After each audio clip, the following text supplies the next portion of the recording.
আসন্ন ঈদুল আজহা উপলক্ষে কেরানীগঞ্জ উপজেলার বিভিন্ন গ্রামে পাড়া মহল্লায় ছোট বড় আকারে কোরবানির পশুর খামার গড়ে উঠেছে।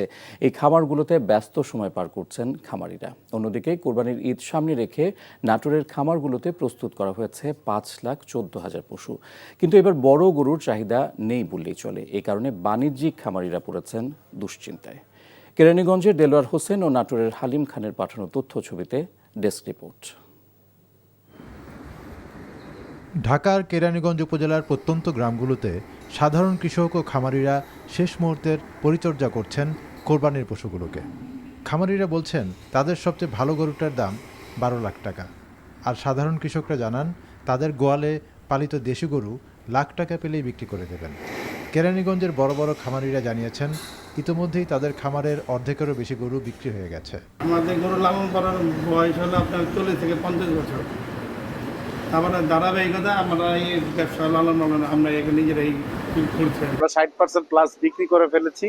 আশা করতেছি ইনশাল্লাহ ঈদের আগে আমাদের গরুগুলো সেল হয়ে যাবে। দেশীয় পদ্ধতিতে লালন করা বিশালাকৃতির দর্শনীয় এসব গরু কিনতে গত বছর নাটোরের বাণিজ্যিক খামারগুলোতে ক্রেতাদের যে ভিড় ছিল, এবার সেই চিত্র একেবারে ভিন্ন। পশু নিয়ে ক্রেতার প্রতীক্ষায় খামারিরা, কিন্তু কাঙ্ক্ষিত সাড়া নেই ক্রেতাদের। তবে ছোট গরু, ছাগল ও দুম্বা বিক্রি ভালো বলে জানান তারা। এবছর গত বছরের চেয়ে এবছর পাইকার অনেক কম।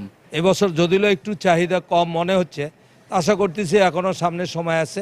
এই বছর আমাদের ফার্মে মিনিমাম 220 কেজি গরু রয়েছে আর সর্বোচ্চ 1300 কেজি পর্যন্ত গরু রয়েছে। আমাদের এখানে দুম্বা আছে, তারপরে আপনার এই যে গারল আছে, ম্যারেন্ডা আছে।